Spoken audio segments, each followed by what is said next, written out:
उसके भैंसों में घूमने वाला एक वो जो पड़वा होता है ना, भैंस का रूप, वो भैंसा है। वो हमारे हिंदू धर्म को बदनाम करने के लिए आप किस नीच तक, कहाँ नीचता तक गिर सकता है वो आदमी।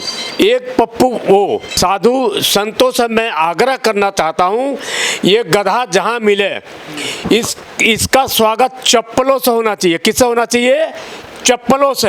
हमारे संतों का खिलाफ इस तरह से काम इन्होंने किया है, हमारे राम भगवान का इन्होंने बदनाम किया है, जो अपनी राजनीति चमकाने के लिए, जो पार्लियामेंट में बैठ के जो दुनिया को दिखाने के लिए काम किया है। तू हिंदू धर्म को नहीं मानता, मत मान, तू अपना धर्म बदल ले। राजनीति के लिए तू अपने धर्म को बदल ले, अपने परिवार को बदल ले, लेकिन हमारे धर्म को बदनाम करेगा तो जहां मिलेगा वहीं तेरा इलाज करेंगे। मॉनसून सत्र जो है वो लगातार जारी है। इस बीच एक बार फिर से पप्पू यादव, जो कि पूर्णिया से सांसद है, फिर से एक बार सुर्खियों में बनते हुए नजर आ रहे हैं। शुक्रवार को सदन की कार्रवाई के बाद में एक बार प्रदर्शन करते हुए वो नजर आए। आपको बता दें, सदन के अंदर वो साधु बनकर के पहुंचे थे, भगवा वस्त्र उन्होंने पहन रखे थे, और वहां पर जिस तरीके से राम मंदिर के अंदर चंदा चोरी का जो एक मामला सामने आया था, उसको लेकर के प्रदर्शन करते हुए वहां पर नजर आ रहे थे। साथ में विपक्षी नेता तमाम उनके साथ में थे, जो कि जो प्रदर्शन में शामिल होते हुए वहां पर नजर भी आ रहे थे। लेकिन इस बीच अब जो हिंदू संगठन है, लगातार इसको इस मुद्दे को लेकर, इस मामले को लेकर के उनके अंदर आक्रोश देखने को मिल रहा है। ज्यादा खास बातचीत के लिए हमारे साथ में आरपी सिंह जी हैं, जो कि बड़ी बेबाकी से अपनी राय रखते हैं। उनसे बात करते हैं कि किस तरीके से देखते हैं। पप्पू यादव के साथ साथ में तमाम वहां पर नेता जो हैं वो पहुंचे थे। यहाँ तक कि लोकसभा के अंदर जो नेता विपक्ष है राहुल गांधी, वो भी वहां पर उस बॉक्स के अंदर पैसे डालते हुए नजर आ रहे थे। पहला सवाल यही रहेगा कि किस तरीके से देख रहे हैं, लगातार हिंदू संगठन इसके अंदर नाराजगी जताते हुए नजर आ रहे हैं। ये पप्पू यादव ने एक बार फिर से जो सनातन धर्म है उसका अपमान किया। जय श्री राम। मेरे इस इंटरव्यू के बाद दो देशद्रोही हैं, वो मुझे गालियां तो देंगे ज़रूर, और मैं इससे पहले ही मैंने एक इंटरव्यू दिया, उसमें बहुत सारे गालियां मिली मेरे को, और उस गालियां से मेरे को जोश मिलता है। मैं सच बोलता हूं और सच का सामना करता हूं। जो पप्पू यादव है, जो पप्पू यादव ने जो ये एक संत के भेष में बैठ के और वहाँ पर इस तरह का कारनामा किया है, वो एक माफिया है, एक चोर है, एक चुट्टा है, एक कुचक्का है। ठीक है, उसने उसके भैंसों में घूमने वाला एक वो जो पड़वा होता है ना, भैंस का रूप, वो भैंसा है। वो भैंसा, भैंस में घूमने वाला भैंसा है। उसकी शकल भी, उसकी अकल भी, उसकी दिमाग भी। और जो लोग, जिन लोगों ने उसको वोट दिया है, वो लोग भी ये महसूस कर रहे होंगे कि हमने किस भैंसे को वोट दिया है। आप ये हमारे हिंदू धर्म को बदनाम करने के लिए आप किस नीच तक, कहाँ नीचता तक गिर सकता है वो आदमी। एक पप्पू वो, और एक पप्पू देशद्रोही जो बाहर से विदेशों से फंडिंग लेके और जो इस देश को बदनाम कर रहा है। दूसरा पप्पू वो, और तीसरा गधा है एक, जो अयोध्या से सांसद है। मैं अयोध्या निवासी और सभी साधु संतों से मैं आग्रह करना चाहता हूँ, ये गधा जहाँ मिले इसका स्वागत चप्पलों से होना चाहिए। किससे होना चाहिए? चप्पलों से। तीनों का चप्पलों से होना चाहिए। इन्होंने हमारे खिलाफ, हमारे हिंदुओं के, हमारे साधु संतों के खिलाफ, ये छोटा कारनामा नहीं है, बहुत बड़ा ये मामला है, देशद्रोही का मामला है। हमारे संतों का खिलाफ इस तरह से काम इन्होंने किया है, हमारे राम भगवान का इन्होंने बदनाम किया है, जो अपनी राजनीति चमकाने के लिए, जो पार्लियामेंट में बैठ के जो दुनिया को दिखाने के लिए काम किया है। इनको सिर्फ जूतों से इलाज होना चाहिए।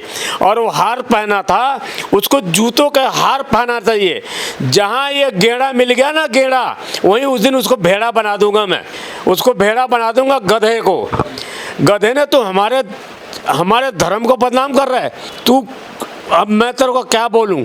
तू किस भैंसे से है? तू किस गधे से है? तू हिंदू धर्म को नहीं मानता, मत मान, तू अपना धर्म बदल ले।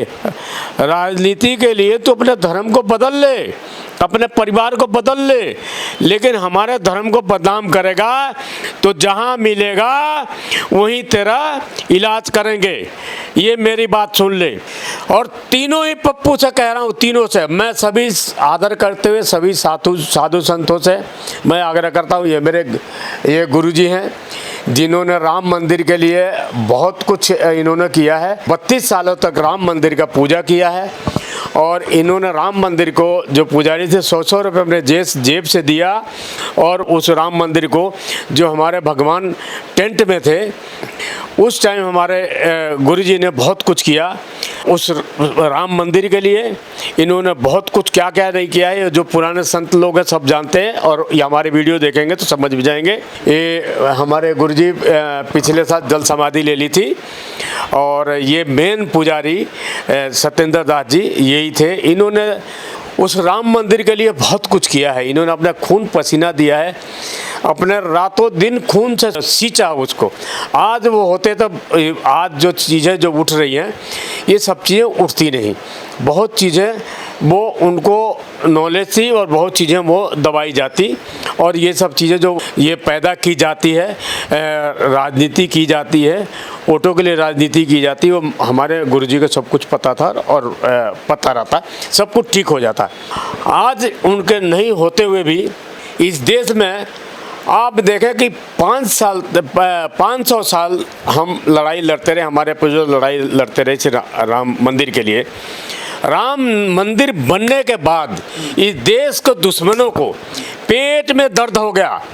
ये इन्होंने शुरू से भी इन्होंने ये चाहा कि इस राम मंदिर को बदनाम कैसे करें, क्योंकि राम मंदिर में आस्था रखने वाले विश्व के बहुत सारे दर्शन करने लोग आ रहे हैं।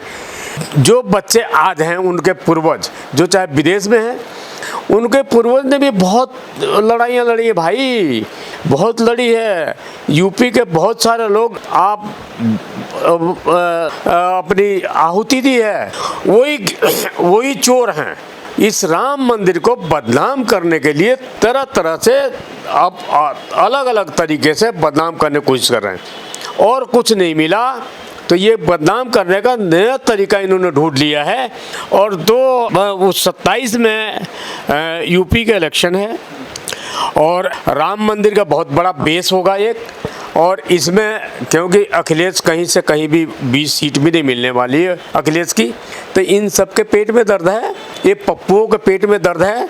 और मैं ये गवर्नमेंट से दरख्वास्त करना चाहता हूँ कि इनका इलाज और इनका इंतजाम और इनकी इंक्वायरी, मैं बार बार कहता हूँ इनकी इंक्वायरी होना बहुत ज़रूरी है। जो बड़ा पप्पू है, विदेशों से फंडिंग आ रही है, जो काकरोचों को फंडिंग हुई है, उसमें राहुल गांधी का बहुत बड़ा हाथ है, उसमें केजरीवाल का बहुत बड़ा हाथ है, इसमें पप्पू जो गेड़ा है इसका बहुत बड़ा हाथ है, और वो जो रावण है उसका बहुत बड़ा हाथ है। रावण के लोग पकड़े जा रहे हैं और मुझे गालियाँ दी जाती है और गालियाँ दी जाएगी, मुझे उससे फर्क नहीं पड़ने वाला। लेकिन बार बार इस सरकार से मैं अनुरोध करना चाहता हूँ कि इस पप्पू का इलाज होना बहुत जरूरी है। अमित शाह के ऊपर लगातार टारगेट किया जा रहा है, आखिर क्या सदन के अंदर ऐसे क्या दिखाना चाहते हैं? क्योंकि सनातन धर्म का जो अपमान है लगातार आप लोग भी कहते हुए नजर आ रहे हैं और वहाँ पर पप्पू यादव ने किया है, लेकिन अमित शाह को बीच में लेके आना, देश के प्रधानमंत्री को बीच में लेकर के आना, यहाँ तक कि जो उत्तर प्रदेश के मुख्यमंत्री है योगी आदित्यनाथ, उन पर टारगेट करते हुए कहते हैं कि इनकी वजह से इनकी सरकार के अंदर मंदिरों से चोरी की जा रही है, मंदिरों से जो चंदा है उनको चोरी कर लिया जाता है। देखो, जिस पार्टी ने इस मंदिर को बनवाया हो, जिस पार्टी ने खून पसीने से इस मंदिरों को मंदिरों को बनवाया है और देश को बहुत कुछ दिया है इस पार्टी ने, आज चंदा चढ़ावा इतना आ रहा है राम मंदिर में कि हम पूरा अपने यूपी का पूरा खर्च हम मंदिर से उठा सकते हैं, इतना चंदा आ रहा है। तो हम क्यों चाहेंगे भाई चोरी कराने, क्यों ऐसा काम करना चाहेंगे? ये तो ये चोर जो है ना, चोरों को पेट में दर्द हो रहा है। चोरी कराने वाले यही लोग हैं। अखिलेश का रिश्तेदार है, जो चोरी करने वाला लोग है वो अखिलेश का रिश्तेदार है, और इसमें पूरा अखिलेश का गेम है इसमें। और उसके साथ जो वहाँ का जो सांसद है, जिसका मुंह भैंस से मिलता है, वो है। अब वो जहाँ अगर अयोध्या जी में जाएगा, वो पिटेगा। अयोध्या जी में आके दिखाया वो। अयोध्या जी के सारे संत उसको ढूंढ रहे हैं, उसको पीटेंगे, मारेंगे। मैं आपके चैनल के माध्यम से कह रहा हूँ, सबसे बड़ा चोर वही है, चोरी कराने वाला यही लोग हैं। मैं बार बार कह रहा हूँ, इस देश में गोली चलवाने वाला, सरयू जी लाल हो गई थी जिस टाइम गोली चला था। कार सेवक जो धरना प्रदर्शन कर रहे थे वो तो निहत्थे थे, और तूने जो धरना प्रदर्शन करवाया है अभी, वो धरना प्रदर्शन तू तो आतंकवादियों को बुला कर करवाया धरना प्रदर्शन। तो भाई, इस देश के नीचा दिखाने के पीछे सबसे ज़्यादा ये तीनों पप्पू को काम है, और ये कभी कामयाब नहीं होंगे। ये आप ये देख लेना, कभी कामयाब नहीं होंगे। मैं आपको बता रहा हूँ आपके चैनल के माध्यम से, ना वो प्रधानमंत्री बनेगा ना कभी मुख्यमंत्री बनेगा, ठीक है नहीं।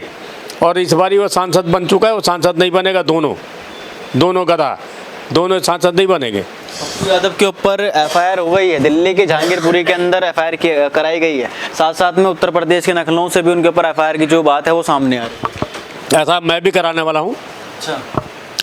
और मैं सभी अपने वकील भाइयों, जितने भी सनातनी वकील भाई हैं और जितने हमारे जज हैं, जज साहब को सम्मान करते हुए, सलाम करते हुए, अगर मैं गलत हूँ तो मेरे ऊपर केस दर्ज हो। अगर वो पप्पू ने गलत किया है तो मैं सभी प्रकार के एडवोकेट वकीलों से ये मैं अनुरोध करना चाहता हूँ कि जहाँ से हमारे भारत देश में जहाँ भी हैं वकील, सब जगह से ही तीनों पप्पुओं पर केस दायर करें, और हमें इस देश को बहुत खुशी मिलेगी, रामलला को बहुत खुशी मिलेगी, और सनातनियों को बहुत खुशी मिलेगी। ये मेरा एक निवेदन है।